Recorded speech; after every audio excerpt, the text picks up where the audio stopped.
I'm David Pinsoff. Who are you? I am David. Dave Pietrzewski.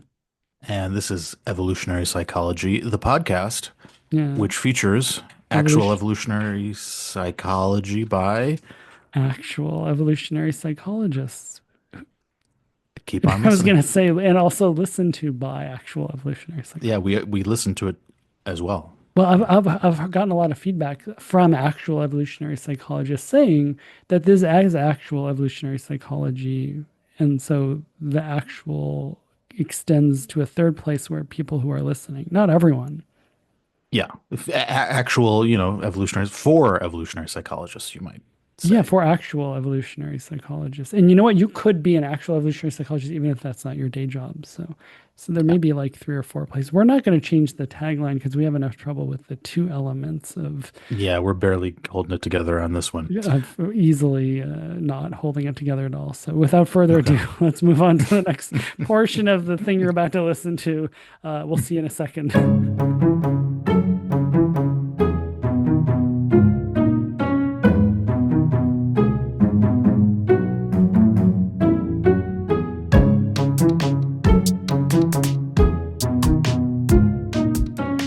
David, some people describe themselves as old souls, and some people, so like they're sort of in a young body, but they feel old.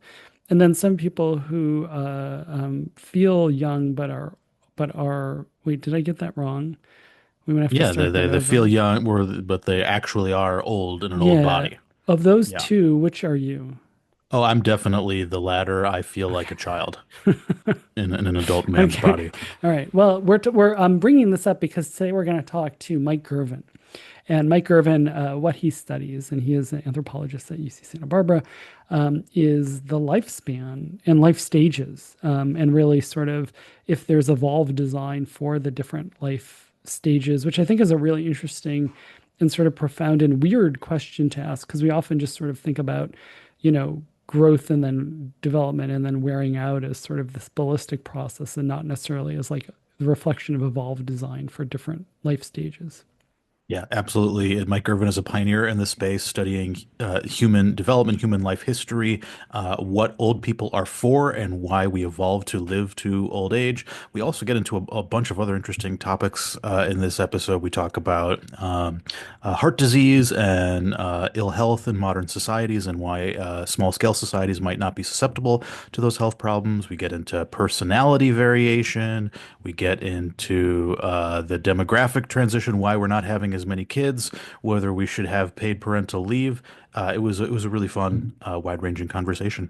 Yeah, and in Mike's book is going to be out in September, on September 16th. So if you're listening on September 16th, please go run out and buy his book. It's called Seven Decades.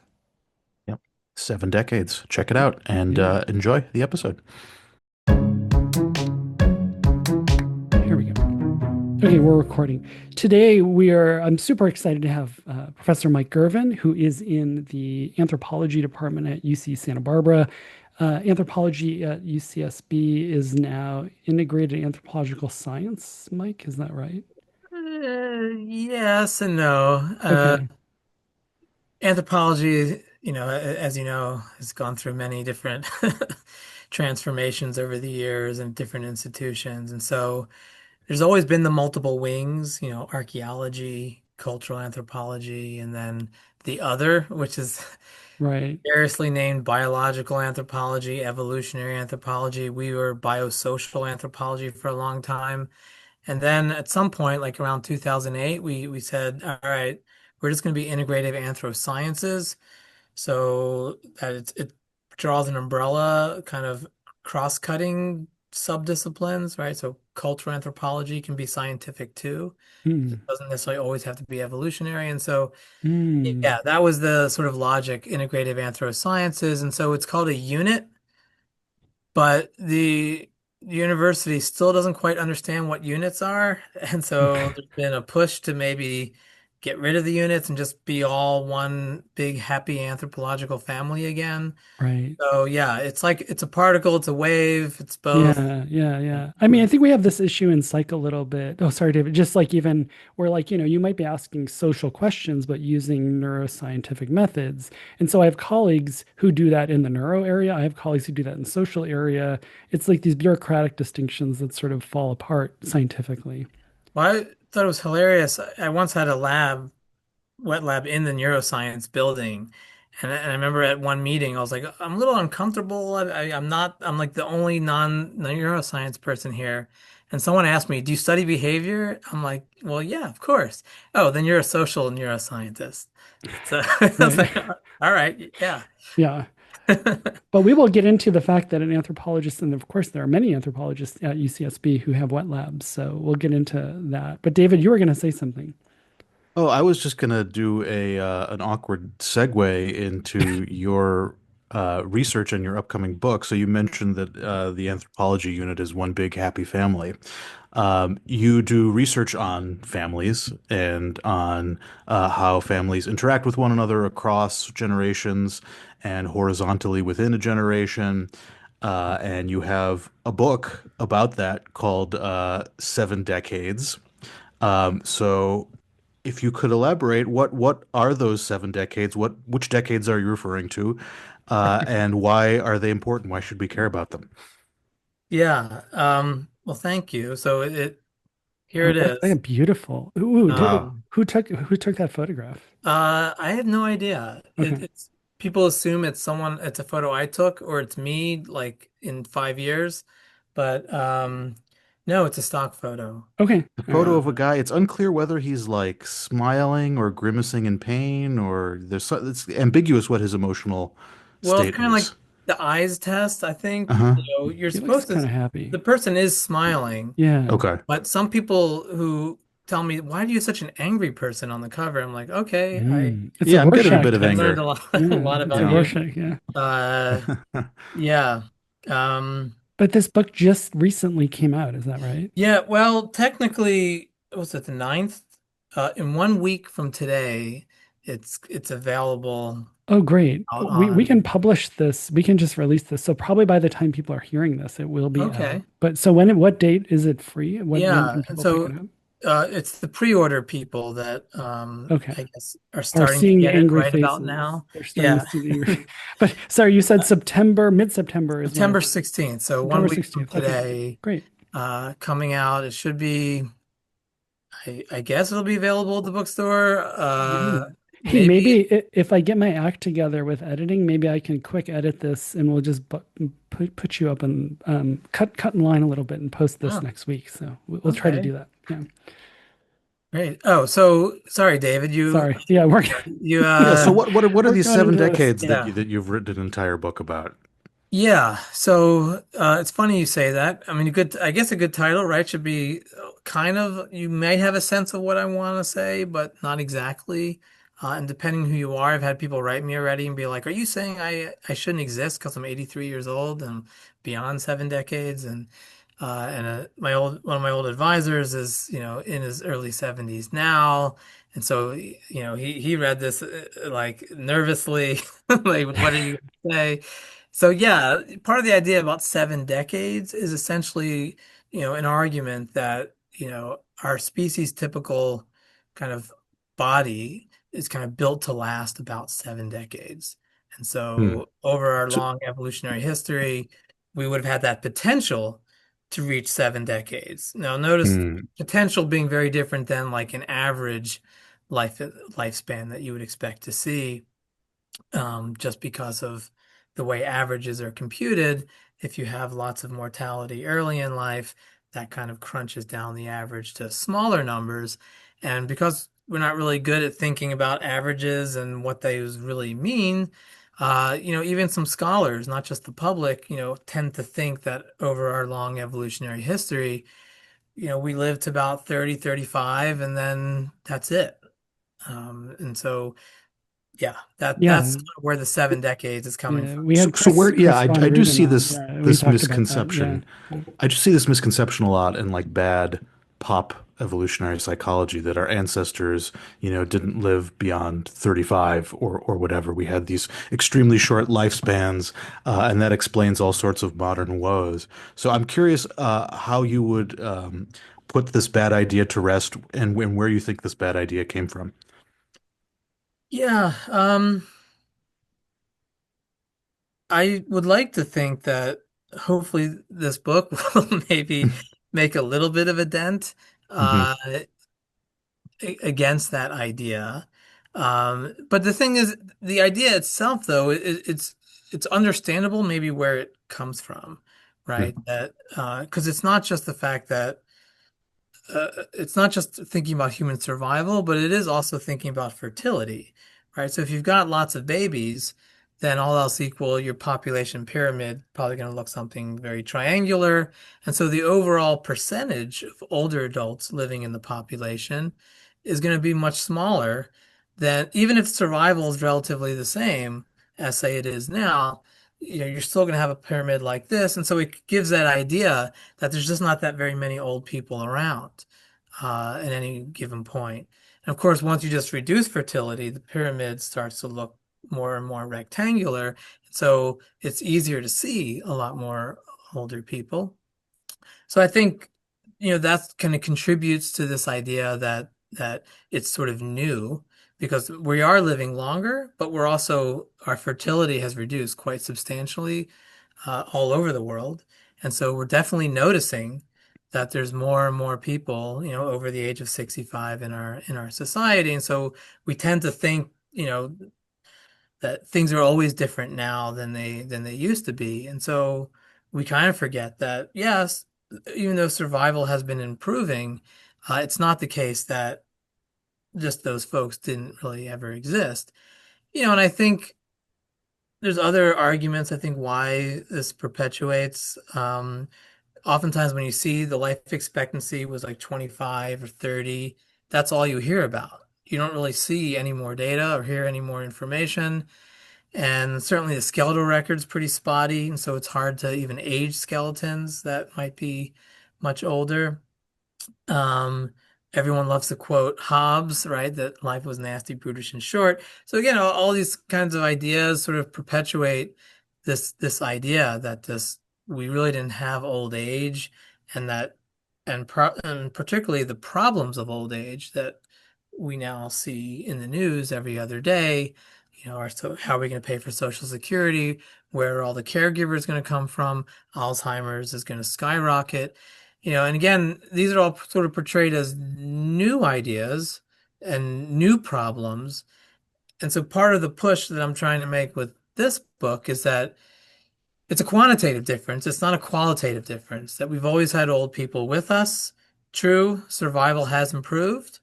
And so we are living longer now than we've ever lived, before in the history of our species. And there are more older people around than have ever been before. But it's a more than as opposed to there wasn't and now there is. And I do think that difference matters because this is where the anthropology and the evolutionary part comes in, is that, I believe that part of the reason for our species' success is having middle age and older age life stages as part of our species' typical design. And so I'm trying to harness some of those arguments for, we did it once throughout our evolutionary history. And so let's try to take uh, those adaptive benefits of being alive at middle and later ages, and let's kind of transform the way we think of the older adults as a burden and think of that as untapped potential, untapped opportunity. So that's sort of the push that the book makes to kind of bring home the contemporary message. Yeah, I think it's the idea. I mean, we've talked in this podcast so far about design mindedness and thinking about evolution producing design. A lot Mm. of the design we've talked about has been psychological, sort of real time contingent design, or even, something like how does a plant grow, or, how does the mind respond to a certain situation or motivate certain behavior. What you're talking about is something I think we've alluded to, but maybe not explicitly. And I think it's a subtle and profound point, which is the idea that the stages of life, just in the same way that like a butterfly, is a life stage compared to a chrysalis, compared to a caterpillar. In the same way, there can be design for stages of the life, and it's not that any one stage is sort of just a purgatory, but it's its own point, right? And it has certain design features. So in the same way we can think about the contingent design of software, we can think about the contingent design features of lifespan stages. Is that sort of what you're talking about? Yeah, that's exactly there. And especially because I'm glad you say life stage because some skeptics have said, well, like a little pushback. Everyone's talking about, menopause, postmenopausal lifespan as like somewhat human uniqueness.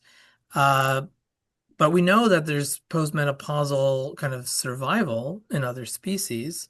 But postmenopausal survival is not the same thing as thinking about an actual like life stage. So given that you survive to adulthood, the chance, even in a hunting-gathering lifestyle, that you make it to menopause is way higher than in any of these species that you typically see some postmenopausal survival. So I definitely do think that there's a clear life stage there, and it's exactly right. Part of what I'm trying to argue is well, a lot of it does focus on some of the physical and physiological, but the idea is that with the design of about 7 decades, that should impact everything, not just, immune function, but the mind as well and how we think of it. So I actually do, Dave, I've dabbled in psychology here Yeah, and there. yeah. And so I had fun kind of tapping back into thinking about some of those kinds of aspects of the mind and behavior in those different life stages. Yeah, and even I mean the physical stuff I hope we get to because I think there's just so much here that I think is so different. And I assume this is part of why you wrote the book is because there's just so little knowledge, beyond this sort of like eat raw meat and run barefoot and you're gonna die when you're 30. So that's sort of, Well, what an evolutionary approach says about physiology, right? Yeah. well, this is where I kind of thought I did have something to say. I mean, I think like you, uh, my discipline doesn't necessarily reward us for I don't need to write a book, right? I don't need Right. the book for tenure. I don't need the book for promotion. Um, but at the same time, I've written enough papers that, A lot of uh, wonderful, lot of incredible number of papers. Like you're very well, prolific. well, Yeah. you and 8 other people maybe have read them, right? But it's like, you're getting a limited audience with any paper, even if Right. it's in a top journal, let alone just the little, increasingly reduced word counts. It's hard to tell a comprehensive story. So it's true that there's elements in the book that are like peppered throughout some of my papers, but I think I wanted to do something that isn't in any of the papers and really build out this argument and then do apply it to our situation today. And it was a little scary because entering the aging longevity health market, it's a glutted market for sure. Uh, but I think or hope that it's doing something a little bit different that these other books haven't done, right? So I'm not really telling you 10 ways, you know, to extend your life, right? I'm not telling you what you should and shouldn't eat and all that. Although I do have a little list towards the end where I cave a little bit, but at least the list sort of makes sense in light of everything else I've talked about. Hmm. And, and it isn't, I'm not a molecular biologist, so I'm not focused, on, you know, mTOR and metformin and that, we're on the precipice of living, 1,000 years.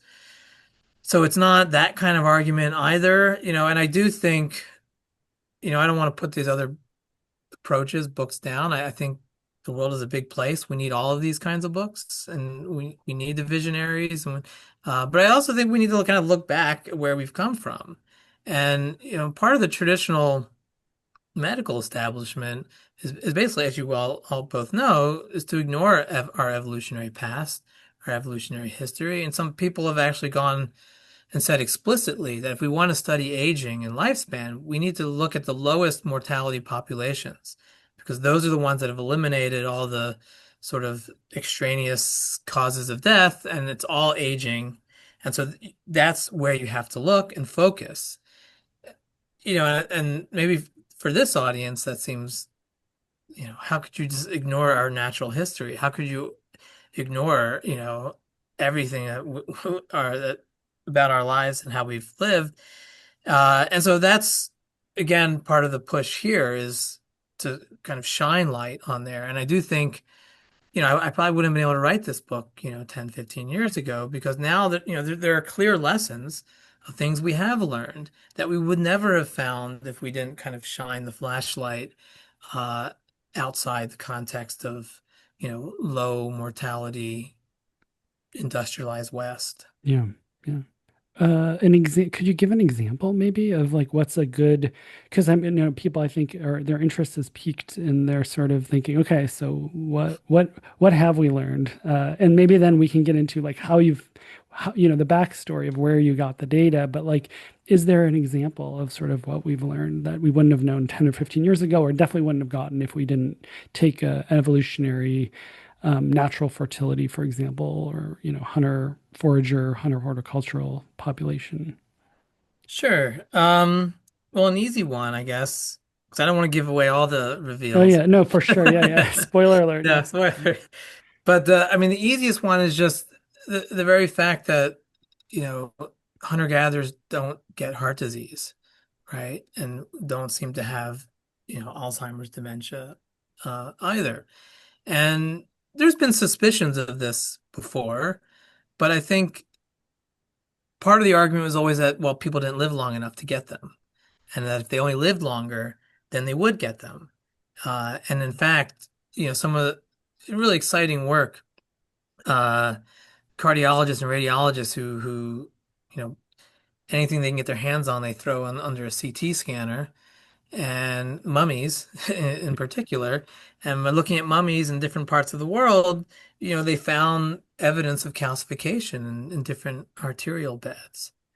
And it wasn't just like the rich fat cats, the Egyptian mummies, but even like in the Aleutian Islands, a few cases, and in Peru, Incan mummies, and so which would have been more kind of everyday people. And so that was pretty interesting and revealing. Of course, we don't know what they died of, but we know that there might have been some calcification in their arteries.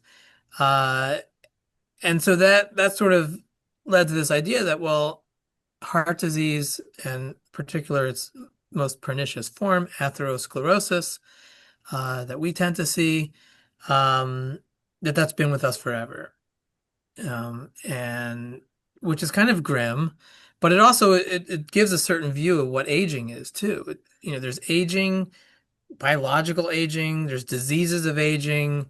There's lots of arguments back and forth. Are those one and the same? But if you think heart disease and atherosclerosis is kind of one and the same with aging as a universal, then first of all, it's what we have to look forward to, right? And it also makes it a little bit unavoidable. And certainly we know that, Dave, you're a healthy guy.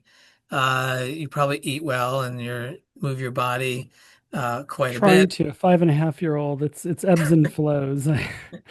Yeah. I'm in an Yeah. upswing, but boy, I've been the most inactive I've ever been since having a child. It's wonderful, but yeah, Well, sitting here, see, this is why I was standing on the balance board here yeah, during this podcast. yeah. Then my head was cut off, so I I'm off see. the balance board. Okay, sorry, we're Uh, we're we're reducing your lifespan. Sorry.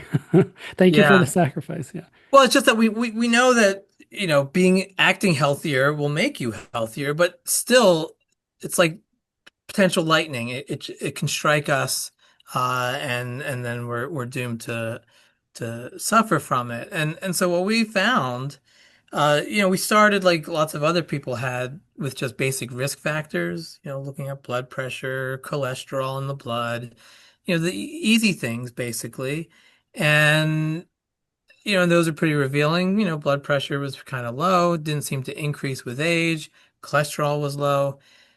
So all that would suggest that maybe there's not a whole lot of heart disease. But again, if you don't always know if like predicts like, in different types of environments.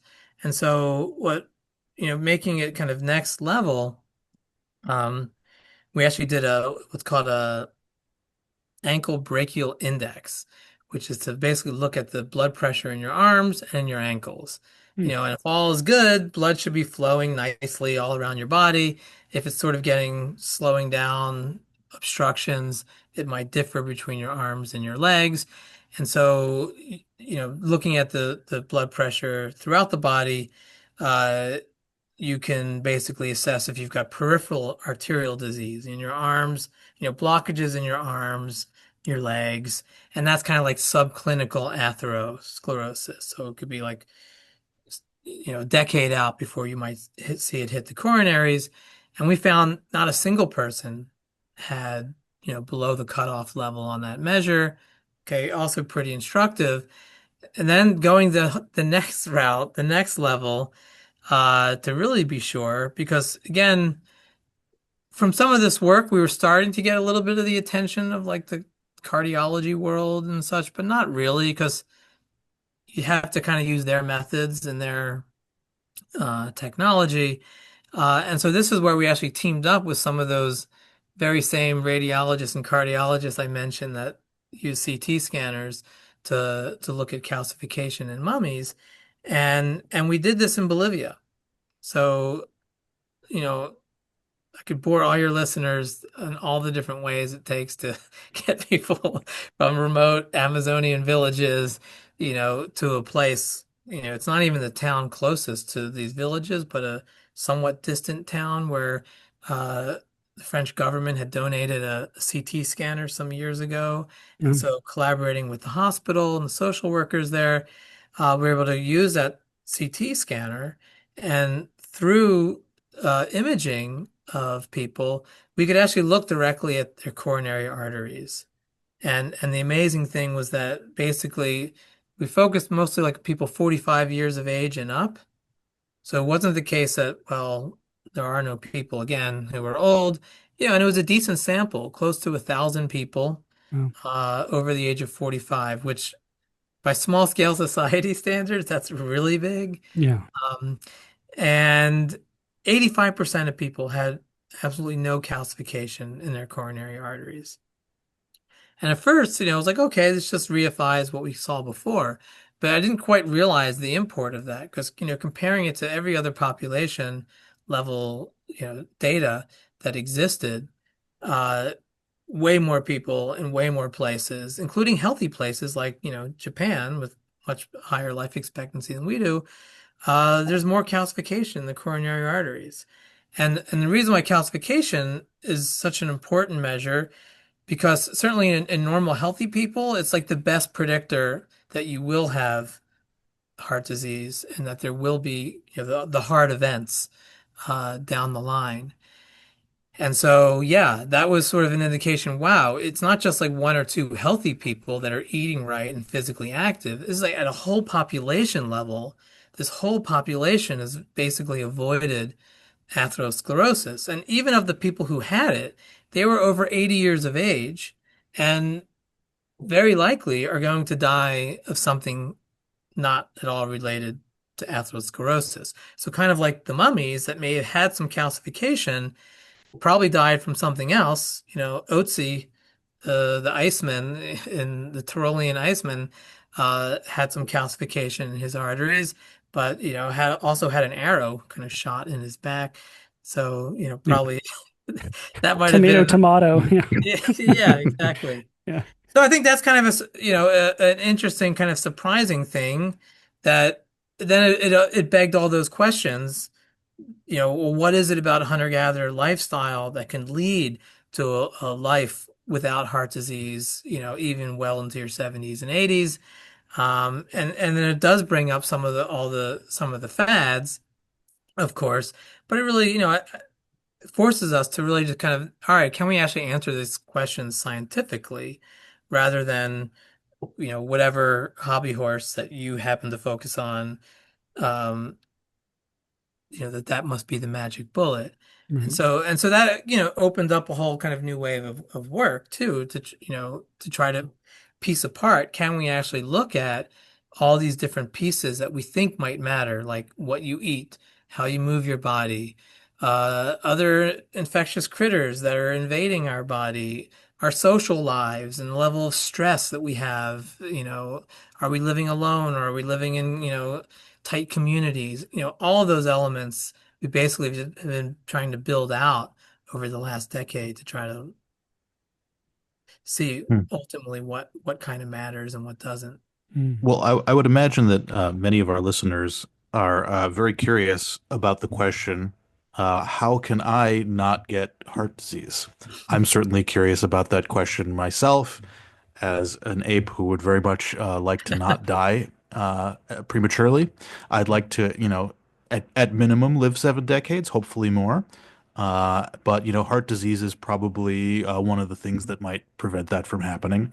So, based on all this research, I mean, first of all, it's a fascinating finding that we don't see this same prevalence of heart disease in these populations that you study. But I got to know what are they doing right that I'm not doing or that we're not doing? How can we be like them? What do you think is the answer there? Yeah. Well, certainly, you could just walk into traffic and get hit by a bus and you won't die of heart That's disease. one way to answer. But that won't get you to the 7 decades, though. Yeah. No. Uh, yeah. So, I mean, good question. The short, quick answer is I don't have 100% answer. And part of that is because it is complicated. Things don't change one at a time in the way we would ideally want to do as, an experimentalist. And and so on one level, even if you measure almost everything, we're going to be limited by what we can say from one population. And so that's why actually we've been working with another population, the Moseten, who culturally, ethnically, linguistically similar to the Chimane, but given where they live, they've just been exposed to missionaries and uh, somewhat a little bit more peri-urban type of lifestyle. Everyone speaks Spanish, there's stores. And so they kind of represent a little bit what the future of Chimane could look like with increasing modernization, which is sort of like a nice, dare I say, quasi-experimental, what would happen if different aspects of lifespan were changing.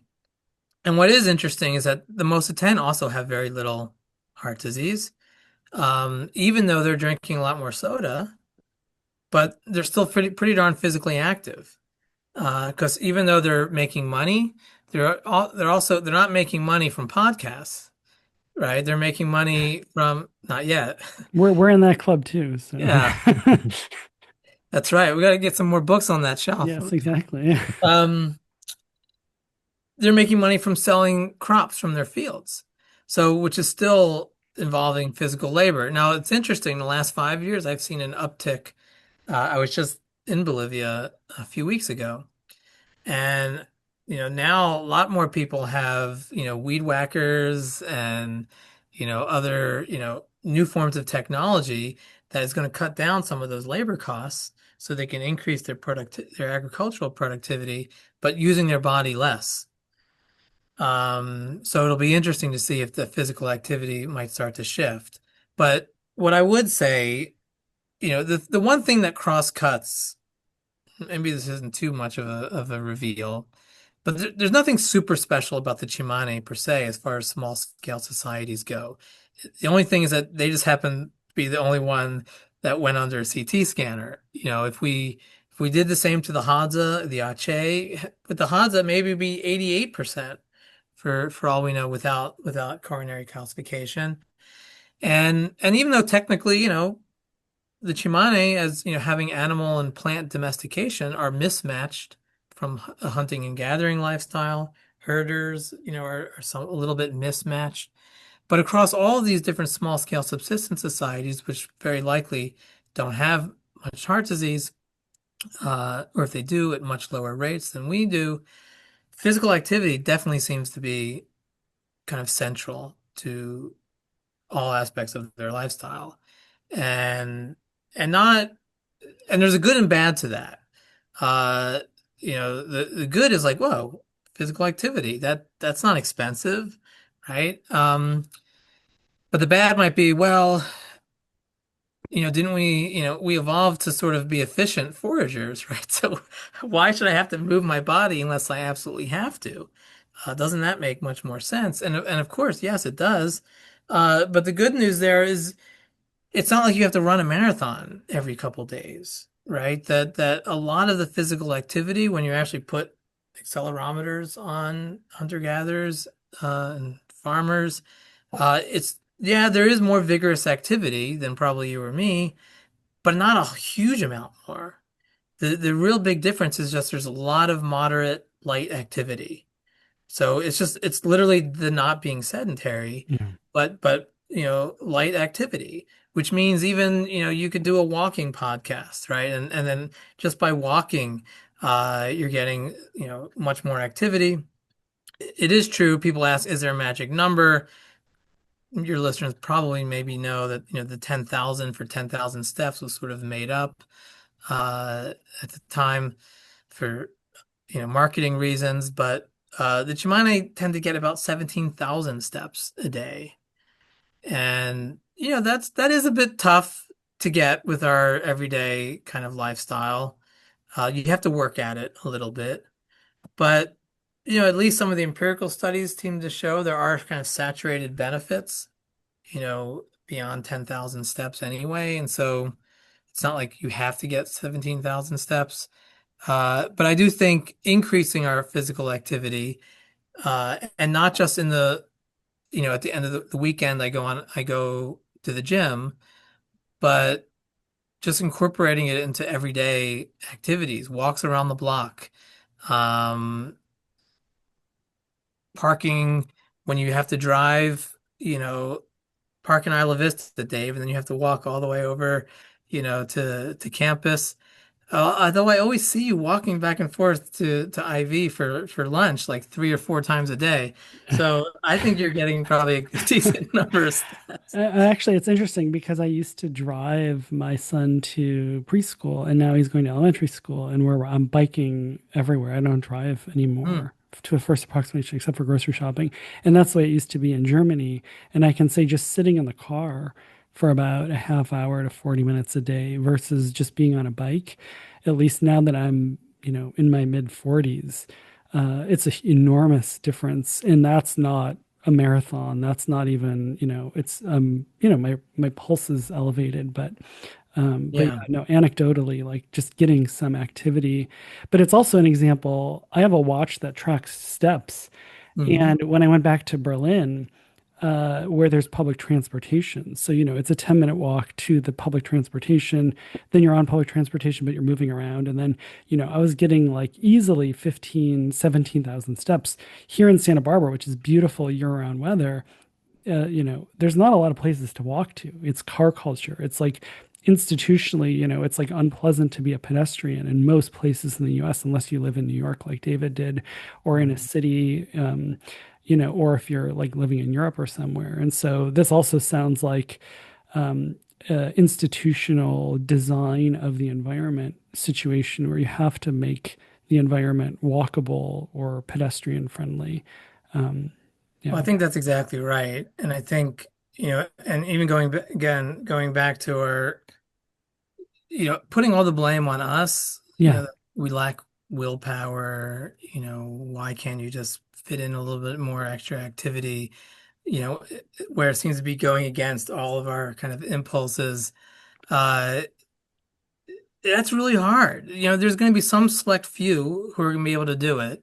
But I do think, and this is kind of the approach I have with the book, is thinking about the majority of folks that either don't have elite memberships to gyms or don't necessarily have a drive to want to be physically active all the time and I mean pay so much attention to nutrition that you're Yeah. obsessed with what you put in your body and all that stuff.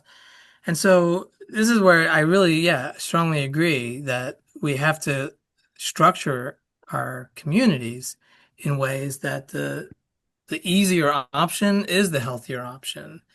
From the simplest things as like, what's at eye level, at the grocery store to, yeah, put in a few sidewalks and bike lanes, and you can really instantly, transform uh, at a population level, community level, people's health. And there are initiatives to do this. Probably all heard about the blue zones. There's like these blue zone communities where communities buy in. But as you can imagine, it's not just local governments. It's local businesses, schools, uh, across the board, with transportation, everything to basically create Yeah. structured environment where the healthier alternatives, particularly in terms of diet, food, and then of course you want to be able to walk outside and not inhale lots of pollution as well. And so that's again also pretty critical. But some of the initial experiments with doing that, like in Minnesota, uh, there was like a noticeable shift in people's BMI and people's, cholesterol and blood pressure. And even if you were just thinking, from the economic cost perspective, that level of prevention, has huge cost savings writ large through the public health system. So I actually think it's the smart way to go, thinking about the future, as opposed to just thinking only about our health, but then with this idea that, yeah, but it's going to be so expensive and there's all these trade-offs. It's like, yeah, it is going to be expensive, but it'll actually start paying for itself through a lot of health cost savings. Right. Yeah. Penny wise and pound foolish. And that's a really interesting. I Mhm. mean, this is also where taking a scientific approach to humans is really interesting because what you're essentially saying, I think, is that it's almost an urban planning issue for our health, right? And that we're sort of not designing our environments. I mean, these environments were not designed at all for thinking about sort of, well, what is the person's experience or what's the like effect on their body. It was for other issues, and of course those other issues matter, but like we can integrate those other concerns too. Exactly. And certainly well beyond heart disease, right? I mean, just think about, any city that has green space and ones that don't have any green space. I mean, it makes a huge difference. Yeah. Uh, Being in parks and having that ability to just kind of unwind a little bit from the grind. Yeah. So I think across the board for just living well, having walkable, livable communities that, yeah, are designed more for people, a little bit less for cars, would be, Yeah. you know, Yeah, and it's a good example of taking an evolutionary approach. We talked about this earlier in the podcast, but we kind of got away from it. But it's sort of one of the themes has been if you understand the design of the human phenotype, it allows you to create a more humane context for people to be in. And this is a good example of that. And not just health, but also just like well-being and feeling like, oh yeah, I feel comfortable and safe and I'm not a grumpy asshole. Yeah, like, yeah. Well, and yeah. So a whole other kind of big chunk of the book is about the quality of life and not mm, just the quantity of life. Uh, and so, and that's where, the thing I mentioned about sort of a rethink about, what are the roles of older adults and again, thinking about hunter-gatherers, there's no such thing as retirement, right? That's something that was like literally, invented, a formal retirement. And not to say that people's activities don't shift over the life course. I mean, of course they do. And it's true that even some people will no longer hunt, for example. I know plenty of older men that no longer hunt, but they still might do some farming. And even the ones that don't do the more difficult aspects of farming, like chopping down big trees, they still go out there with a little machete and clear some of the underbrush. And even the ones who don't do that will at least help with the harvest or help with the burning. So there's still economic contributions. And then, of course, there's contributions across so many different other domains of family and community life, from your advisors, your leaders, your shamans, uh, conflict mediators, your lawyers, essentially. There's so many different ways that uh, you know we humans with our big brains you know, make themselves useful in later ages. And so that kind of reshift happens, but it's not a quick just flipping off the switch, and if we're so career oriented and then all of a sudden you just flip off the switch from your career, it's like what's left? You invested so much in your career that you didn't have a chance to invest in your community. You had kids, but your kids are grown and left. So you're not interspersed with that community anymore. And so then it's like this big gulf, and many, many more of us now, especially we're having fewer kids, we live alone. So now we're seeing, uh, just a big shift in the social structure and just the approach that people are thinking about and, what do they want out of those later years. And so this is where I do think, actually some of these ideas, um, with like so many things, you know, come back to Tubing Cosmides. That one paper of theirs on the banker's paradox. Mm.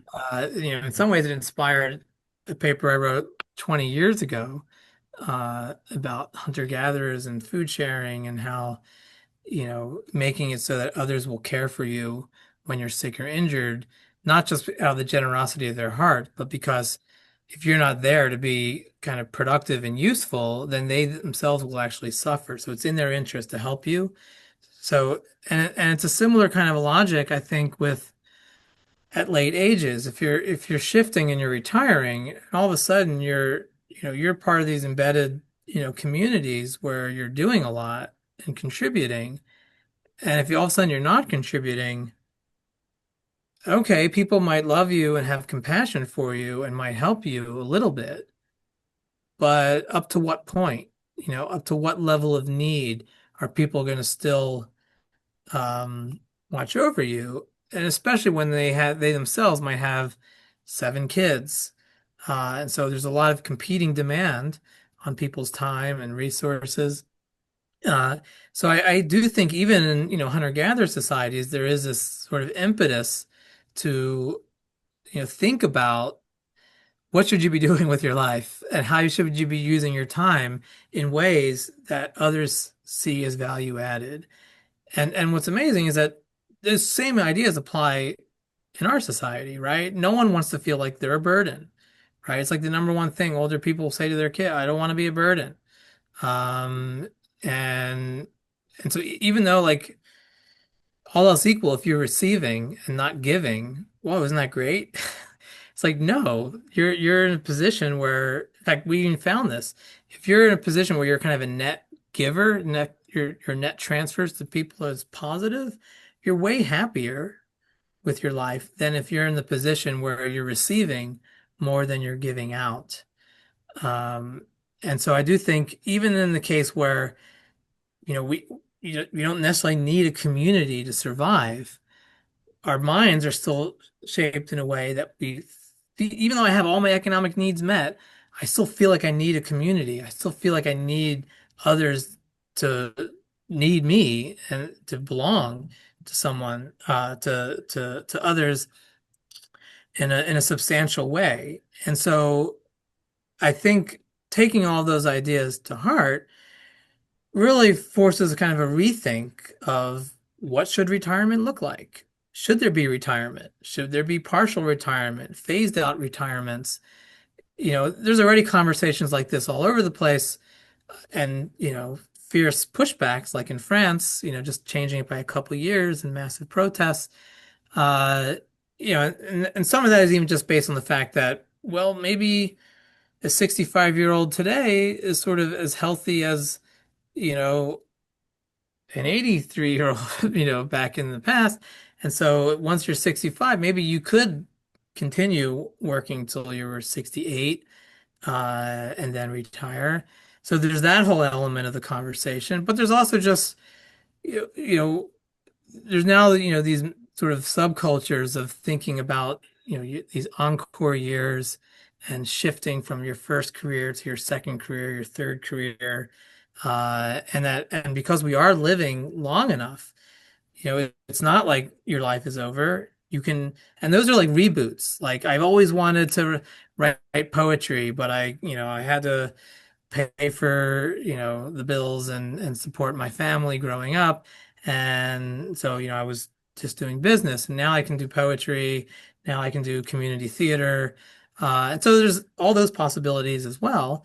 But, I think one kind of core element to all of that seems to be the social relevance, right? It's usually not like now I can finally make tons of money, with crypto coin. No, it's like it usually involves some aspect of contributing, the what is it you psychologists call generativity, the Erickson. Yeah, I don't know. We wouldn't. Dave and I are like the last Yeah. people who would know Yeah. that. Yeah, yeah, Yeah, that's not the kind of psychology we're into. We don't talk about that kind of yeah. psychology on Yeah. the podcast. Exactly. No.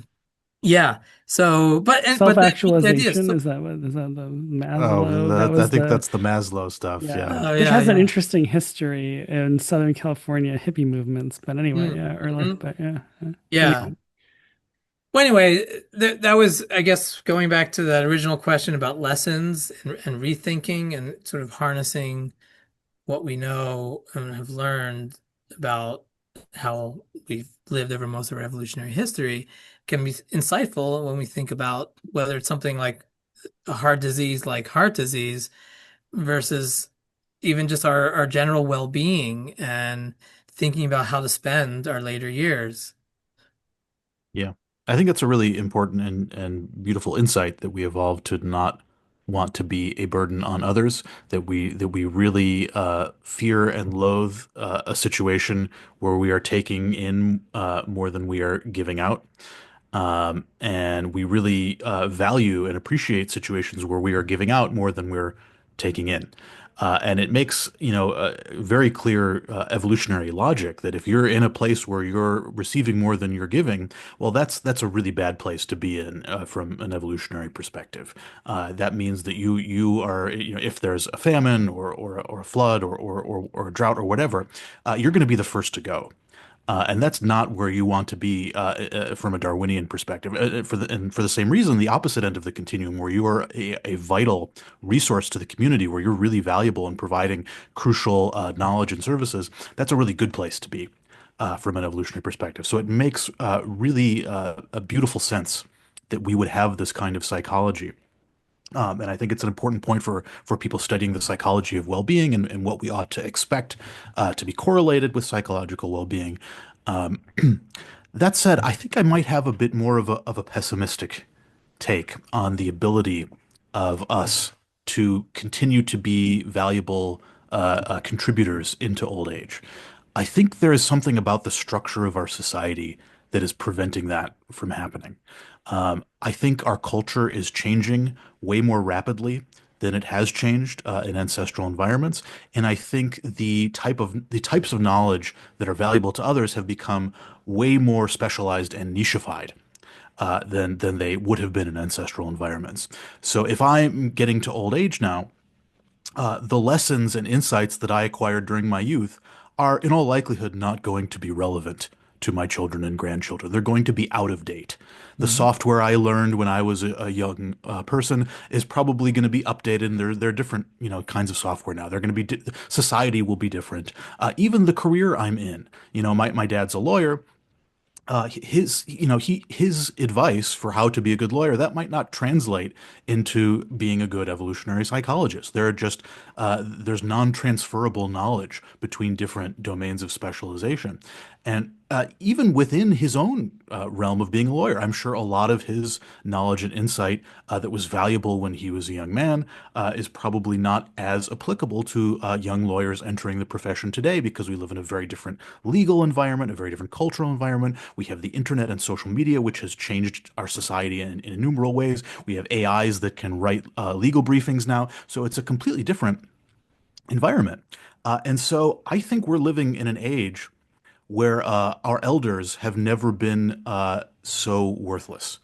Um, put if you that on think a about t-shirt. Yeah. Yes. Well, I think we're at peak elders being Yeah. useless. Okay, boomer, that mentality really makes sense in terms of if you think about the economic structure of our society, and is really unprecedented because, as far as I'm aware, in most small-scale hunter, forager, horticultural societies, elders tend to receive a lot of respect and reverence, and they're looked to for wisdom and knowledge. In our society, it's quite the opposite. Old people are often ignored, dismissed. There's the okay boomer mentality. We're much more obsessed and excited by youth and what the young people are doing, and young people are cool and old people are not. It's a very different, unprecedented environment that we're living in, and I don't see a lot of ways to really change that without completely overhauling our economic system. So, what do you think about that pessimistic take? Um, well, thanks for that question. I actually think that's a perfect representation. I think a lot of people might think. Um, and I have, yeah, a number of responses. First of all, even in hunter-gatherers society and from the ethnographic literature, in almost every society, you see some elements of, yeah, respect and honor for the elderly, at the same time that you see sometimes poor treatment of the elderly. Just like in our society, we kind of think about old age as prestige and honor, but then youth-oriented, how do people actually get treated? So I think that sort of dichotomy has always sort of existed, Mm, and that age itself doesn't necessarily get you anything, right? Going back to this idea about being useful, it's easy to focus on, the world leaders who are all, the average age of a world president, country president is like 62 right now. So, and that's an average. So there's, some that are, much older than that, but that they might not represent everyone in their age class, right? And so I do think going back to this idea about, okay, how can one be valuable and useful? And so even in hunter-gatherer societies, there is a point, in fact, maybe in the evolutionary world, because we're used to thinking about the grandmother hypothesis and these other ways that we can be adaptively, indirectly reproducing through care and other forms of resource transfers and such. But even with those arguments, remember, there's got to be a point at which your net transfers are zero, right? And that's when, if you're still alive, you're probably not going to be alive for very much longer. And there's various ways that people go from being alive to not being alive. And some of it includes actually direct geronticide, right? So from our cultural context, murdering old people doesn't seem compatible with respect and honor of the elderly. But in the actual context in which it occurs, it's actually, deeply personal experience. It's basically some of the same issues that we're dealing with now with Mm. euthanasia, and at what point is enough enough? And not just with terminal illness, right? But thinking about, okay, I'm done. Uh, so I think there is that element that has existed even in hunter and gathering contexts. mhm, And then the next step of what I would say is there is a difference between thinking about people in their 90s and thinking about people even in their 60s. Because from what you're saying, my kids already think I'm old. Uh, what is my son was trying to trick me into doing 6'7" thing. Uh, right. See, Dave doesn't even know it yet. Yeah. Your kid, if your kid was a little bit older, Yeah. you would know that, right? And so you're already obsolete in your 40s, and Totally. which true, taking it to the extreme, it's not just the elderly who are obsolete, but we're obsolete by age 30, and Yeah. but I think right. And so it's true that the rate of population growth is highest at some of those latest ages, but just in terms of sheer numbers, the biggest chunk of like elder population is going to be in that young old category, right? So like 50 to 75, and that's still the age range that even in hunter gatherers people are contributing in valuable ways, right? And so I'm not really talking about, the people who are 95 need to kind of get out there and make a difference, and it's true that that aspect still might carry more burden than benefit. That of course will depend on a whole bunch of factors, but it's not like everyone 60 and up is going to be all burden. So there's that element too, that I do think the ages matter. And so the kinds of things a 60-year-old can do might be very different than what a 90-year-old can do, given how we live today. And then the final point about all of that, yes, society is changing super rapidly and knowledge becomes obsolete very rapidly. But I think there's certain skills that even with ChatGPT and Wikipedia and rapidly changing norms and fads, that a little bit of wisdom and experience are just very valuable. And from just simple advice, to say your grandchildren, to even, there's been sort of I don't know if I call it a movement, but Chip Conley and others sort of harness this idea that, yeah, older people have a lot to contribute, but they can't do it by themselves. So bring them in as partners working with some of the young folks who have, you know, much more, recent knowledge about, say, technology and the way things are working today, combined with some of the wisdom and experience of older folks. And then all of a sudden, it can make a huge difference. I mean, just even think about, some of your academic advisors. The academic climate today is a lot more competitive than when our advisors, just whenever they thought they would just like go onto the market and get a job and but you wouldn't probably say that your advisors still have nothing to contribute, given that the academic market has shifted. There's still a lot of wisdom and experience when it comes to the day-to-day type things.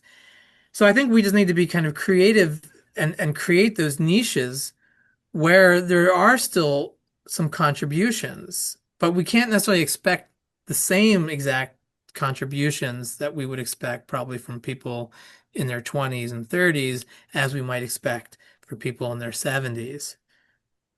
Does that make sense? So, Yeah. you know, I, I still think at the end of the day, and there's been a lot of increasing activity towards even just like mentorship programs and things that trying to kill two birds, one stone. There's still plenty of literacy and, wayward youth that will get themselves into trouble.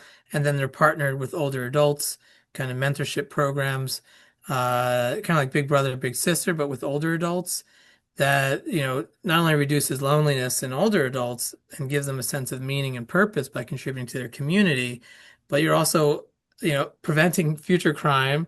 You're improving literacy, improving their job prospects down the road. And those types of arrangements are win-win. But the better thing, even better would be like, well, is that only a volunteer thing? Like I still need to eat, and I can't rely on my social security and I don't have savings. And so, right, can we create a system where it's not necessarily for free, but that these things are monetized. There's, exchange economy. Uh, I just think we haven't really been thinking about those things nearly as much as what's the new miracle breakthrough that's going to extend my life to 150 years of age. And so, yeah, I guess I would say part of the shift with this book, by looking back, it's a way of looking forward, but focusing on different things. Maybe we're going to live to 150 through other folks doing their work, but that's not happening anytime soon. And given the world we do live in, how can we kind of maximize not just the quantity but the quality of life? And part of I think the important bit too is that no one's really just altruistic towards older people, right? But the idea is that by integrating older people, you're actually helping everybody of all ages. And that's the idea. Mm. Yeah, I like that. It's you're finding the value in people and respecting them, and it's not a handout.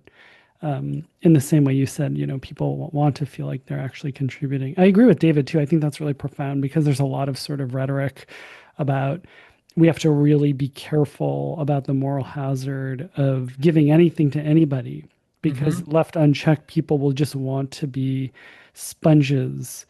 And it sounds like what you're saying is that that and that view is often framed as sort of like a very steel, open-eyed sort of no Pollyanna view of human nature, right? Where like people will Mhm. just free ride the hell out of things, and Right. that's actually human nature. And it sounds like what you're saying is that is an oversimplification, and in fact, people want to feel like they're contributing. Exactly. And there's always going to be some small percentage of that. But that's easy to contain when you have the vast majority, paying their taxes basically, in a variety of different ways. And from so much of what, studies that have been done, we do know that people want to do more, but there's always obstacles. Mhm. I live in a place and I can't get to the elementary school. How am I gonna, Yeah. I can't drive anymore. How am I actually gonna get there?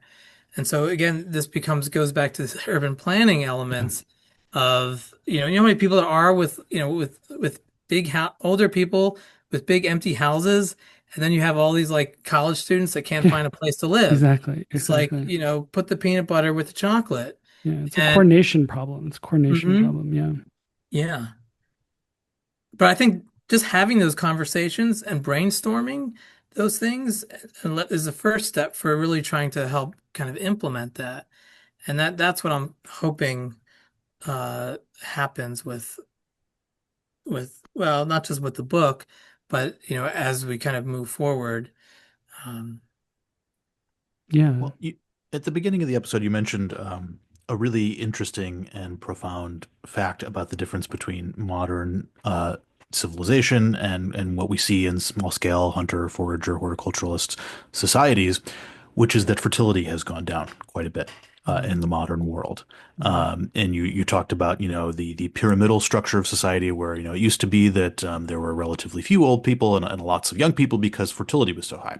But now we have more of a cylindrical or tower-like structure where Yeah. there's evenly distributed numbers of old people and young people because we're just not having as many kids. And from a Darwinian perspective, this is a really huge an important puzzle because you might expect the opposite from an evolutionary perspective, that in times of unprecedented wealth and abundance, you would expect fertility to boom, that we would be having more kids. And yet the opposite has happened. And, there's been tons of, empirical and theoretical work on this. It's known as the demographic transition. It's sometimes called a paradox. So I'm curious, given your knowledge of human development, human life history, human psychology, human health, do you have a take on this profound change in human population structure? Is there a particular theoretical approach that you favor? What is your take on this question? yeah.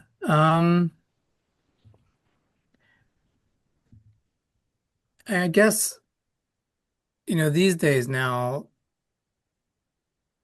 we've shifted from, worries about the population bomb and the population boom and to, population collapse, right? And so we're starting to see, uh, a lot of, op-eds, about this kind of thing. And of course, the Elon Musk's trying to, do their part. And, I think,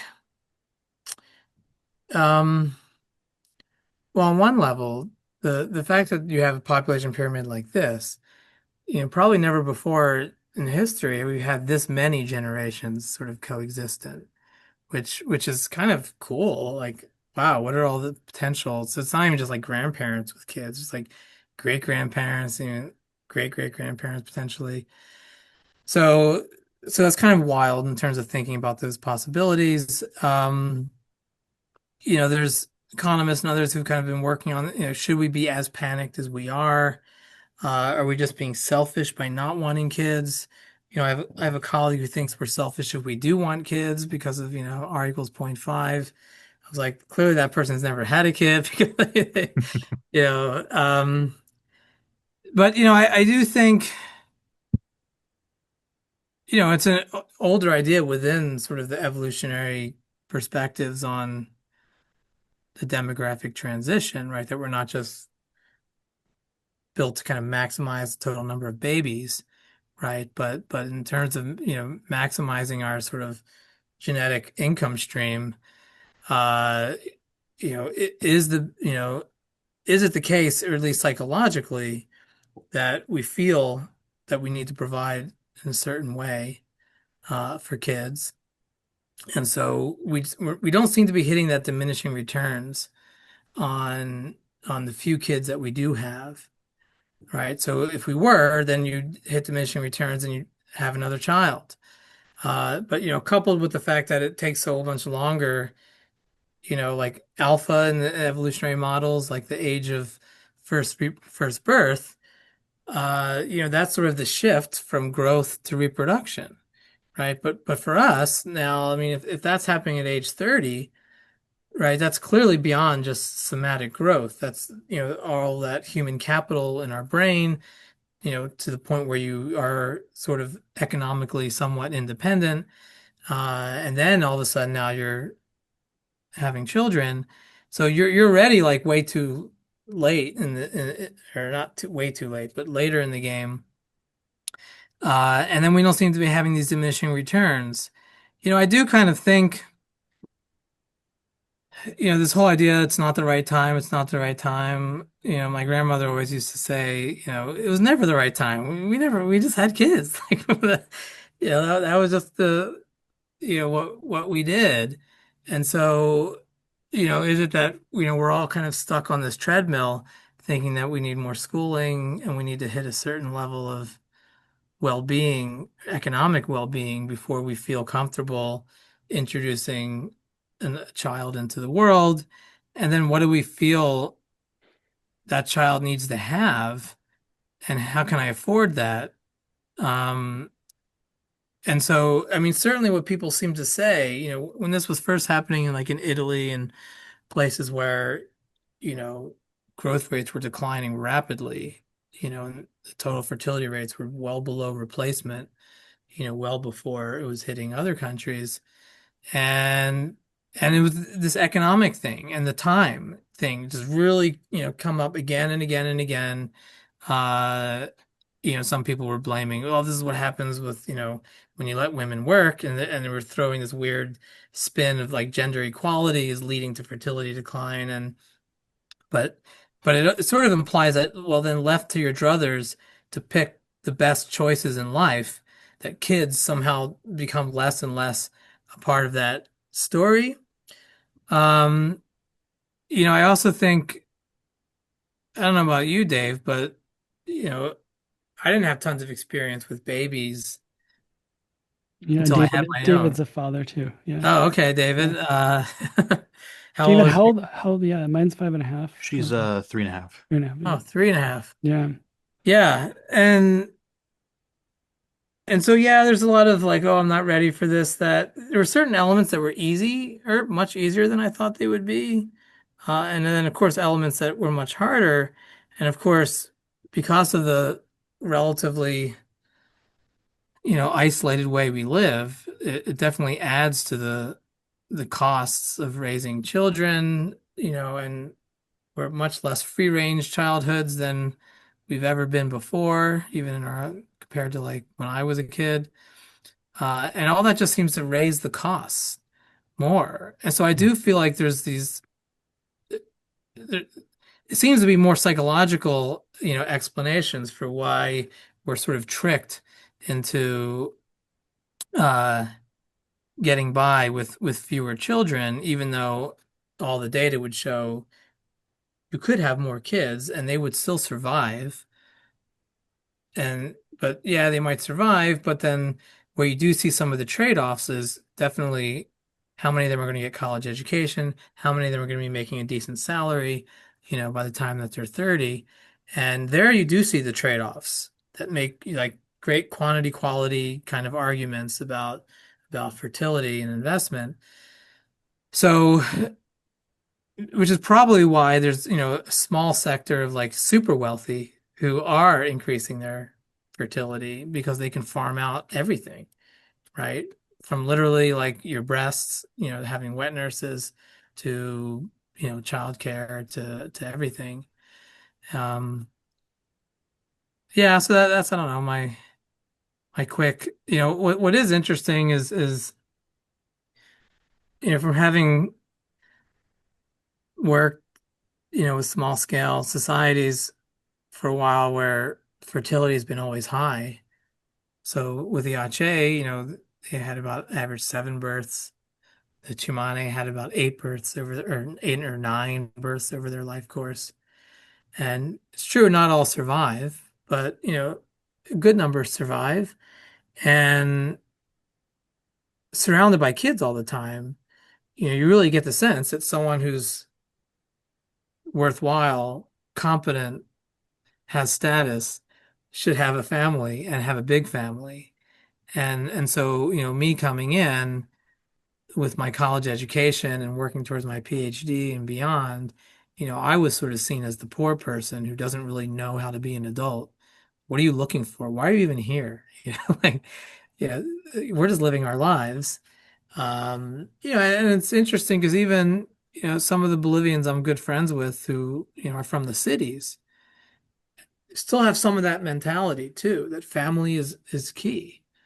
There's certain decisions they wouldn't make they wouldn't move across the country to another country for a job, um, when there's all these sort of ties that bind and keep you local. So I don't know, I'm just veering off into La La Land here. Uh, No, I but mean it's not La La Land. I mean, I think it showcases one area where I think it's crucial to take an evolutionary psychological approach rather than, say a behavioral ecological approach, because here in this case we have a behavior that is clearly not maximizing fitness. And the only way to really understand it is to think about what's actually on inside people's heads. yeah, What are the emotions? What are the thought processes?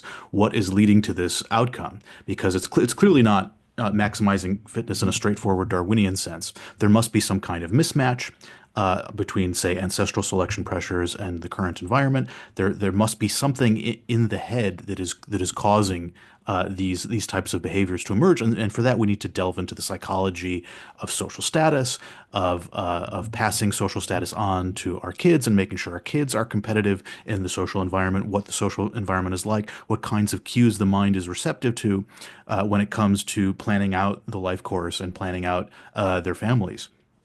Um, so it seems like what you're saying is that there's something about the way that social status and wealth is organized in modern societies that is feeding into our evolved minds and giving us cues that we really need to invest a lot in our kids in order for them to be competitive with other kids in the environment, and we just don't have the resources to have a large number of offspring because we can't make sure that each one of them is going to, say, go to college, become successful and prestigious. And the only yeah. way we can really have competitive children is if we invest tons of resources in those children. Is that basically I think the idea? so. Well, in our children and potentially ourselves. And Right. Yeah, so, sure. uh, one kind of like unpublished paper number, 12 that, just never made it to light from years ago was trying to get at this exact question. And I was using like consumer data. So it's like, all right, if your income's increasing, well, what better way to kind of give us some insight into the mind? And what are you spending your money on? Like, there's only so much food you can eat, right? And so maybe you're not spending more money on food, but you're spending on other things. But you could maybe just spend it on food, but just much more expensive, high quality food. Um, and and what I was suspecting and what I ended up finding, yeah, it wasn't, yeah, there's more on food because you are now, well, you see a lot more meat come on and then organic meat and then, uh, much each adjective you add to your food, adds a little bit more money that's spent. But it's more on sort of like luxury items and luxury, status oriented kinds of expenditures, which then all of a sudden, you see increasing much more dramatically. So yeah, it really seemed to be the case that like you could get by without having all of those things and just, save that money and put that towards another child. But it's this idea that, since status is such a positional good, right? It's always changing, and it could be very well that, given that we're social creatures and comparative creatures, the fact that our social world through social media and everything, we're level of comparisons are insane. And so will we ever reach diminishing returns? Because there's always going to be people out there that will have something that you don't have, or at one level a little bit better. And so it feels really hard to kind of get off that treadmill. And our expenditures seem to be going along with that. Our brains and our level of satisfaction seem to go along with that. So yeah, I do think it definitely is kind of a psychological kind of argument. But I think it's one of those perfect meshes of like behavioral ecology and evolutionary psychology, because the Mhm.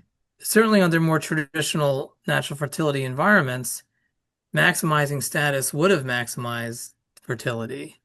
Yeah. Right. In almost every traditional society, when you look at like how many cows and how much land, pretty much maps onto number of partners and number of children, almost everywhere. And it really is in this sort of heavy competitive post-capitalist kind of market economy where you really see that kind of shift. Yeah. Yeah, and even the decision, I mean, we talked a lot about structural issues. Germany was one of the places that had low fertility, and so parental leave and Mm. childcare was became free completely, and there was an enormous uptick in people having kids. Mhm. And the decision of sort of like, well, will I lose my job? Do I have the resources while I am a young adult to to have kids?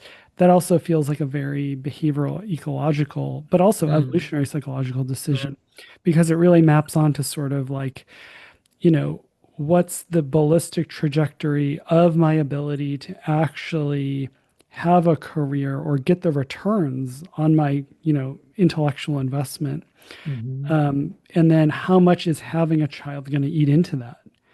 And so I think this is another way where I think, in a funny way, at least anecdotally to me, many of the people who are opposed to things like like extending parental leave for like, 7 months or a year or 14 months, or like free childcare for everybody. Like many of the people who are against that are also the people who are super concerned about like plummeting fertility rates. I know. And I think that's absolutely silly because, Yeah. those are actually some of one argument would be that's one of the reasons for that. Yeah. Yeah. And so I think, to my mind, this is another example of very much an evolutionary psychological problem, but but the solution is a structural problem. It's not wagging your finger at people and say, "Have babies, don't be an idiot." It's actually Mhm. respecting the intelligence of not wanting to have a baby in the context of a concern about like, am I going to be okay in my job? Like, do I have to leave, 3 months or 3 weeks of parental leave? I mean, it's like crazy, right? Mhm. Well, yeah. Well, some of that pushback I've heard is from people who would have wanted that when they were younger, but now they're older and they didn't have it. Yeah, that's the And best argument. I yeah. didn't have it, so you can't either. That's a great way Well, right. to, And so it's like, why yeah, why should I have that's, my taxes go to subsidize other people's kids and the luxuries that I didn't have? There's that element too, I think, of people's psychology, where if you don't feel like you're part of a community, then you don't feel like you want to actually contribute to those people that you're not related to, but make for a better society, better economy, everything. yeah, yeah, Yeah. exactly. Yeah.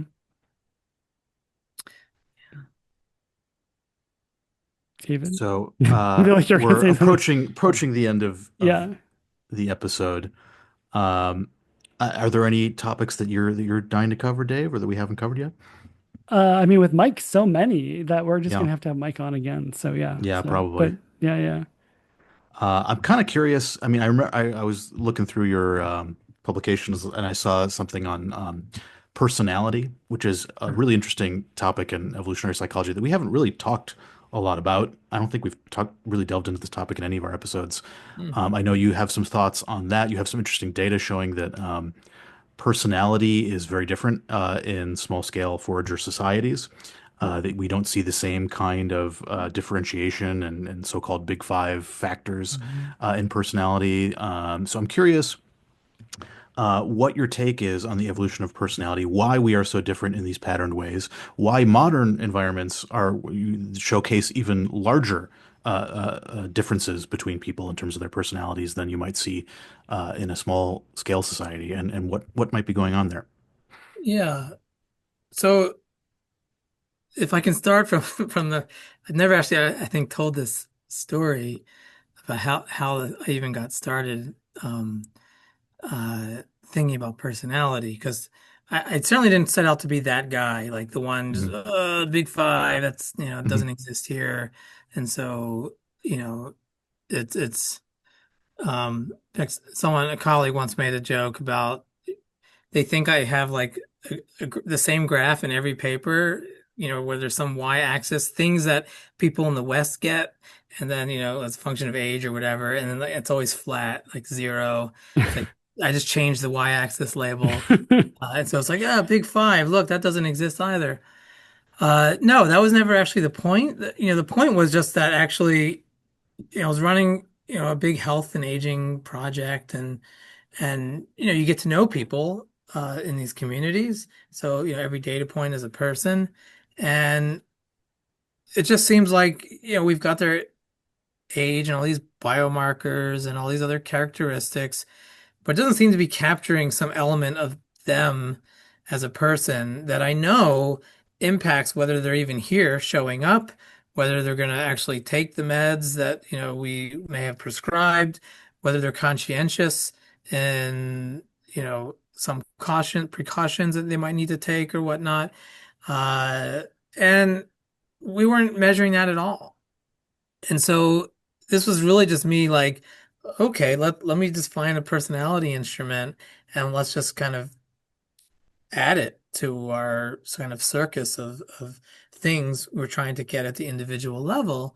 Now, certainly I had some exposure to not so much, I'm not a personality psychologist, and I know the industry is quite large as I tried to, you know, pave my way into it a little bit. Um, and so it was interesting to me, from the behavioral syndromes kind of literature, right? That, oh, wow, from a behavioral ecologist perspective, if things are adaptive, and conditions are different, you should shift, right, towards whatever that local adaptive thing is. And, there could be obstacles, but the idea that, under variety of different conditions, you might act consistently. It's just kind of an intriguing kind of concept. And so thinking about those repercussions and then what would that mean? And then, yeah, are there elements of certain folks seem very wide open, speak easily, they're extroverted. Are those people faring better differently than the folks who are more quiet, internalizing things and, um, all that kind of stuff. So I was like, all right, let me get a big five inventory. I found one that was in Spanish and it wasn't too onerous. I had like 40, 20, 40 items, I think. And it was just fun actually working with Chimane back and forth and trying to, uh, how do you translate this? And th this was like kind of an early preview of the fact that like there aren't words to describe all these nuances in personality. Now it doesn't mean it doesn't exist as a concept. You could describe it in a phrase or a sentence or two, but there wasn't like a single word kind of descriptor that would adequately kind of capture a lot of those terms. And so we did kind of translate it all. And, I'm always wary, you know, it's kind of new, it's strange, can people, respond well? We back translated, people kind of understood what was going on. But we also just recorded information about like the person who was doing the interview. would record whether the person would smile, were they, open with their words, or did they seem really quiet and reticent, and all that kind of stuff. And so not only did we find, we were able to kind of collect those kinds of data, it actually did map onto what people said. So the extroverted people, were rated as having being more talkative, more open, with their thoughts and talking about themselves and such. And then the people on the, emotional stability that were lower on that, um, the former N, neuroticism, uh, those were less, a little bit less so. And so that showed that, I think we're actually collecting, real data because certainly the personality psychologist, as soon as you find something that's not big five, it's go straight for the methodological jugular, right? It's like it's a translation issue. It's, how do you know your instrument is measuring the exact same thing and blah blah blah. And part of the argument was like, well, I don't think it's measuring the exact same thing, but that's part of what we're actually, actually finding. So it was through the initial just designing that instrument in local language and trying to capture some elements of personality that might be relevant for thinking about health, economic activity, fertility, marriage, all these things. But as the initial sort of exercise of like, let's just do the PCA and get the big five, and I was like, oh, wait, that's not really a big five by any means. And then it was like sort of going through all these different lengths. Well, what if we just focused on the people who speak Spanish, maybe, or who are educated? Maybe they would act differently. And, what about instead of, David, you rating yourself, I have Dave rate you. Okay. And see if that, so we did all these different permutations, all these different ways, and yeah, people are somewhat agreeable. So you can ask the question in the negative, and we had agreeableness checks, did all of that. And basically we didn't really have a big five. What we called it loosely like a big two that seemed to be like there's such industriousness and like prosociality seem to be kind of two dimensions. And, and some of the initial ideas were kind of laid out in that initial paper, but that was probably one of the hardest papers to write because it was selling it to what was it? Not Psych Science, but JPSP, Mm. the Journal of Personality and Social Psychology.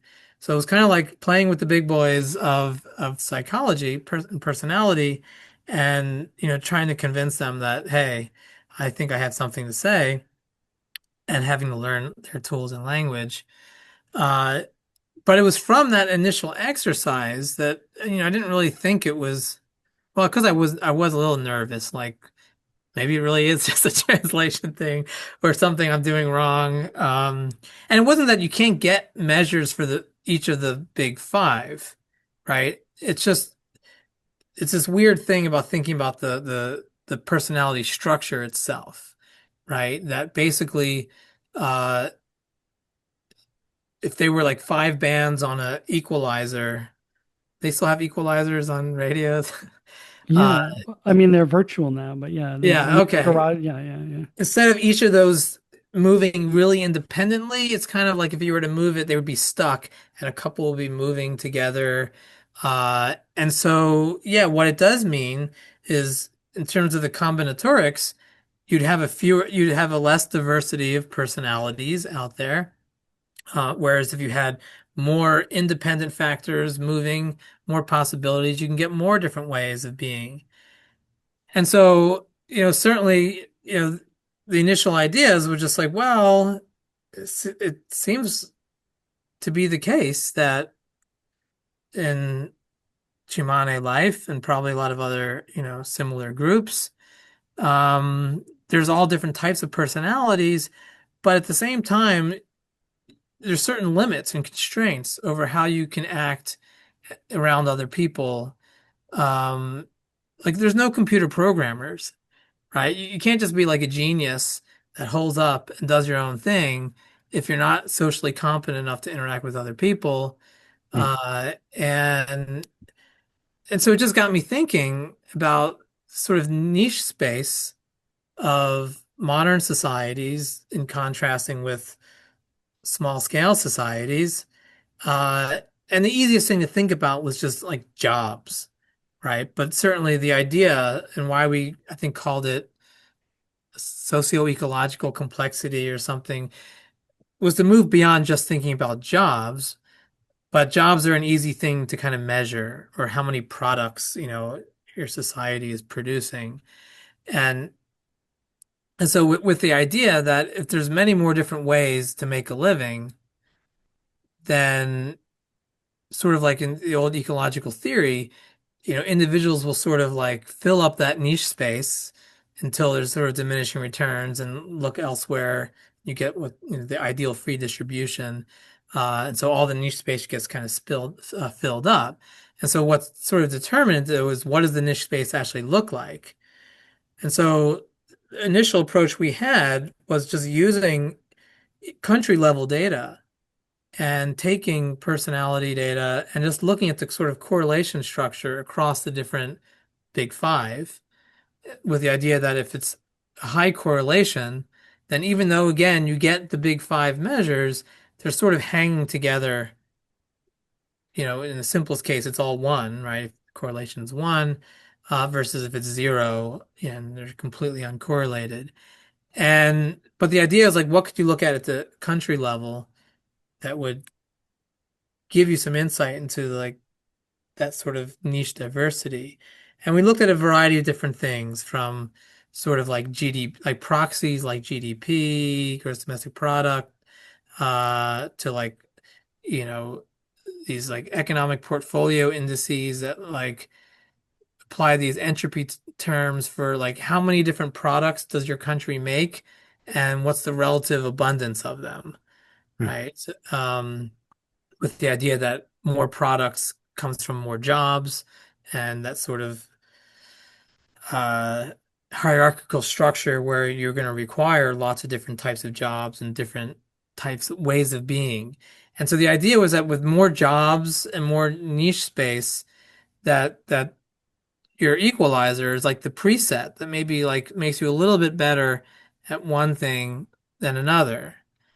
And so the idea was kind of attractive. We did some number of empirical analyses that actually all showed, some nice correlations that uh,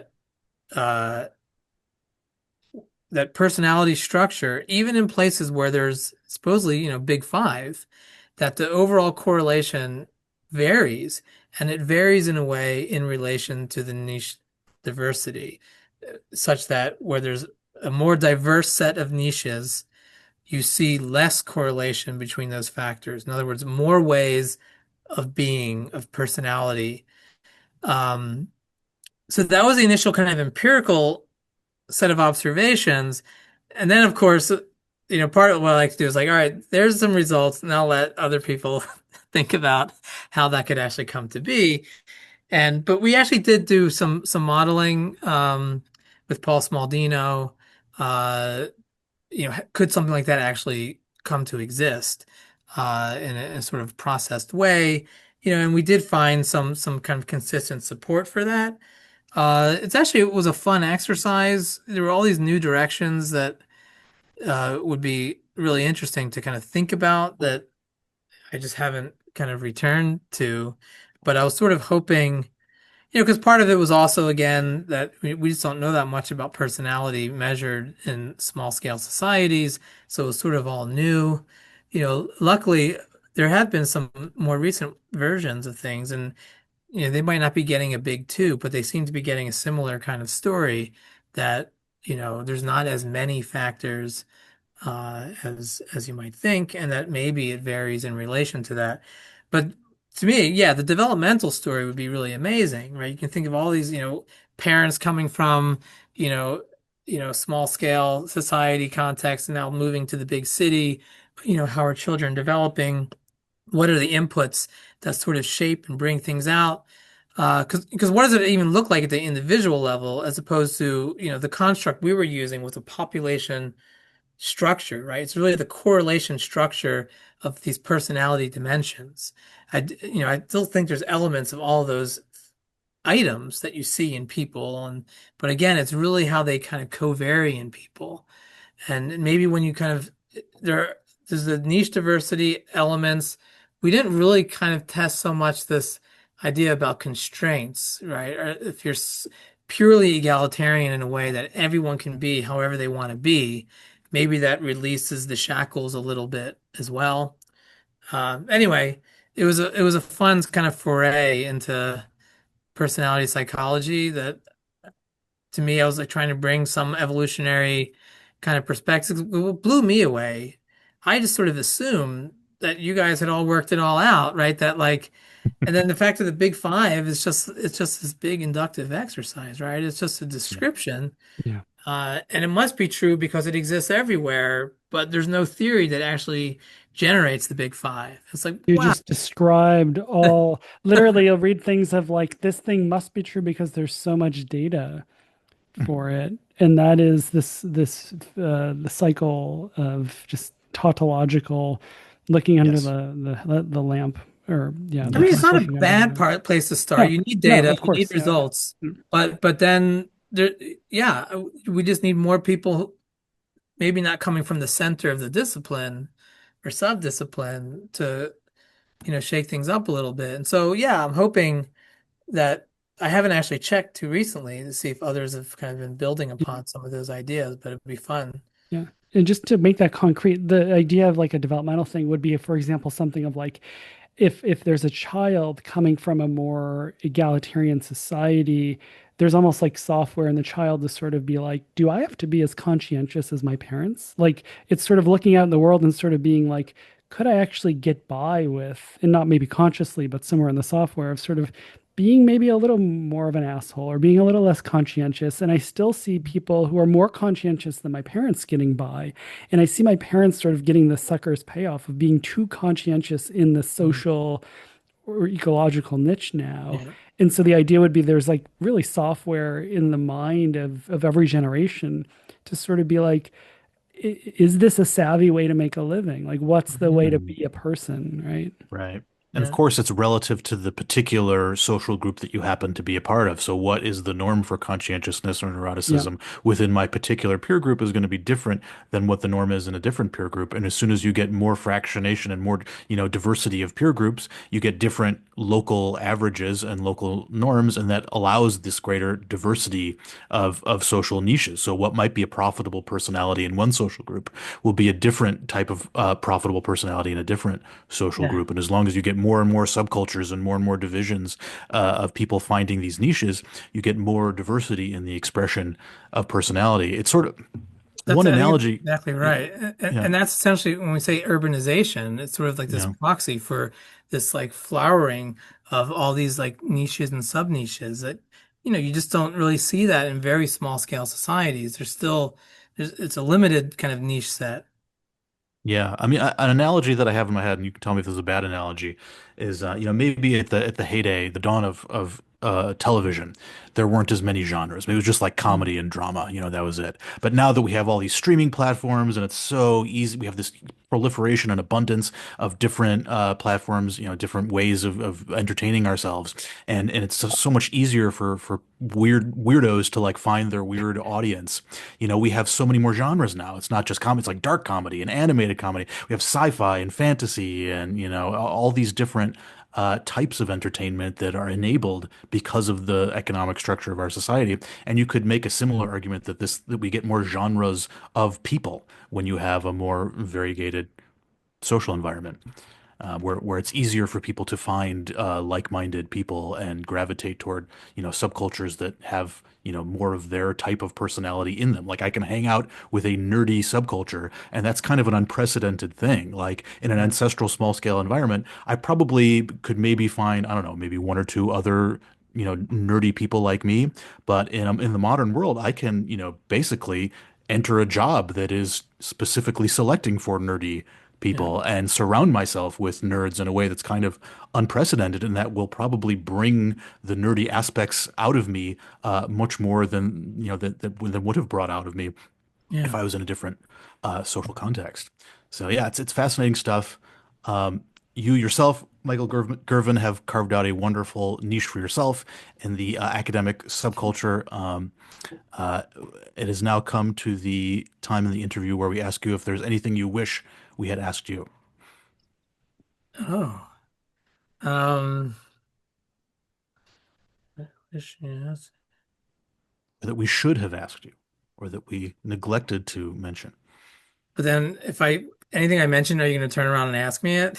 Well, I think we Do you want probably us have to. to? Well, it depends if you. No, you don't have. No, Oh, actually, we no. don't. There's no rule. So yeah, you Oh, could just man. say it and then just drop Well, the no, I mic, guess or we could talk about what the thing you wanted us to ask you that we could talk about another time. That's yeah, that's one thing. yeah. Well, I guess it wasn't that I wanted you to ask, but I guess I was wondering, thinking whether you're going to ask about, the future of evolutionary social science, those kinds of, Mm, yeah. Hmm. uh, those kinds of things, or something about the future of small scale societies and what is work going to look like moving forward. Uh, and is that going to kind of largely still be housed within like anthropology departments, or is that diffusing across, different places? And, as the divides between small scale and large scale, are those dissipating? And since groups everywhere are changing, and what does that mean? What's the untapped opportunity? I definitely think that, there is definitely value for like relatively, unacculturated, remote human societies. But as groups are kind of going under various degrees of changes on all fronts, I feel like it's a laboratory for asking so many interesting questions in all of our disciplines, and everything about the mind and behavior. In fact, almost everything that was mentioned today, has implications. And like David, you were asking about the decline in fertility. People are starting to shift and think about fertility. A lot of Chimane girls have Depo-Provera, injected in their arms now, and they're thinking about, should their kids be going to school, and not just like fifth grade education, but now the possibility for high school education or even beyond. So yeah, all these kinds of questions are fascinating to explore in these kinds of changing worlds, but focusing on the change rather than well, sometimes I feel people feel they need to hide the change, right? Because they're trying to portray the sense that groups have been sort of untouched.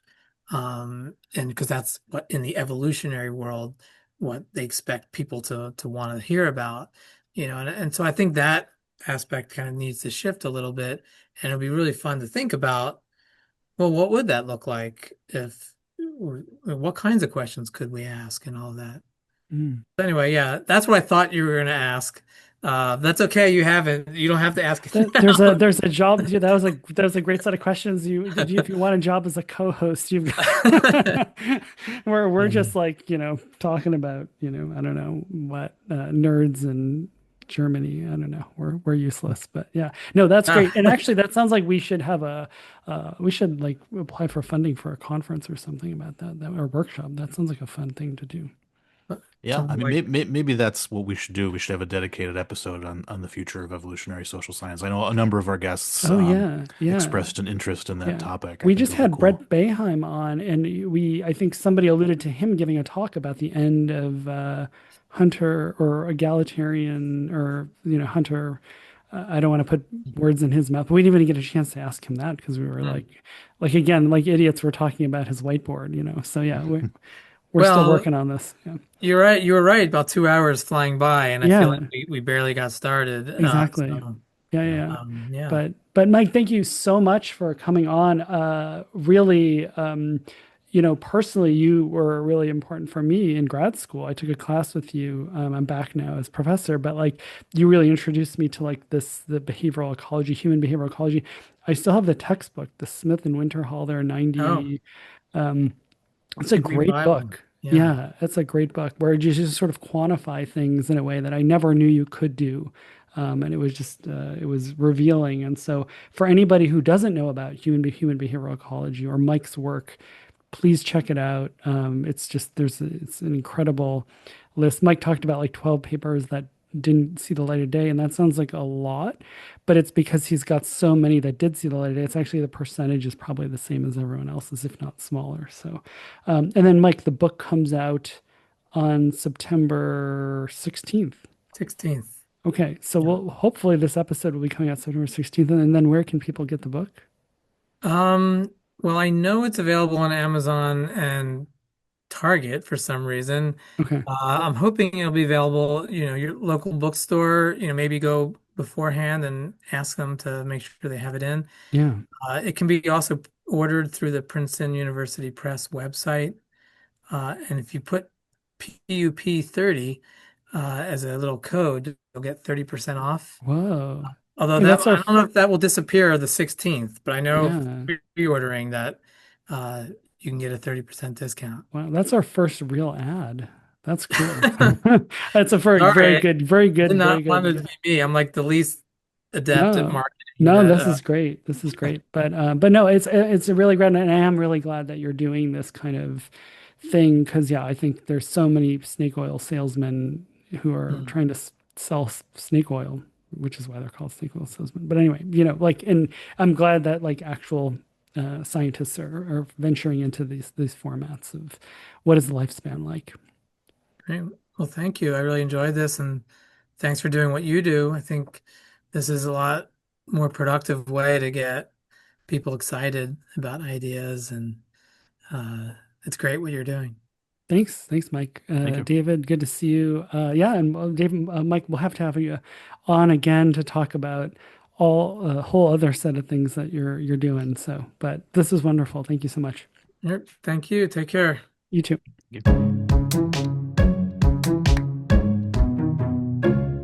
Well, David, I I start. Let's start over. Okay. You start. I lost it. Well, we did it. We did another episode. It was fun. The guest had a good time, I'm assuming. You had a good time, I'm assuming. And you, the listener, probably had a good time. Well, you must have if you're still listening. Yeah, I Uh, mean, the guests really make the episode. I mean, I think we just sort of, stumble around and get in their way occasionally. But we provide the Zoom, so but yeah. yeah, we pick good guests. I mean, that's our Oh, role is we pick that's a really more good. positive way to put it. Yeah, that's Yeah. okay. So, I'll go with that. Yes, we pick great guests. Yes, our guests are um, wonderful. yes. And if you're happy with our picks, please say so on social media. Leave us a kind review. Check out our Patreon page. And if you have any ideas for other guests or other topics that we should cover or general feedback, please Mm. let us know. Or other formats. Yeah, Yeah. Who knows? Maybe, so maybe we should interview a chair, like a person who has the job of being a chair of a department, or like actually interview a chair, like an in like a analogy. physical chair. We interview the chair. Uh, Like sort of between two ferns sort of vibe, yeah, except like a chair roast. the chair is between two people, and yeah, Oh, interesting. All right, well let's workshop this. I like this idea. Okay, yeah, maybe next week we'll hear from a chair? Question yeah. mark. Okay, interesting, David. Okay, very interesting. Okay, we'll see you next week. All right. See ya.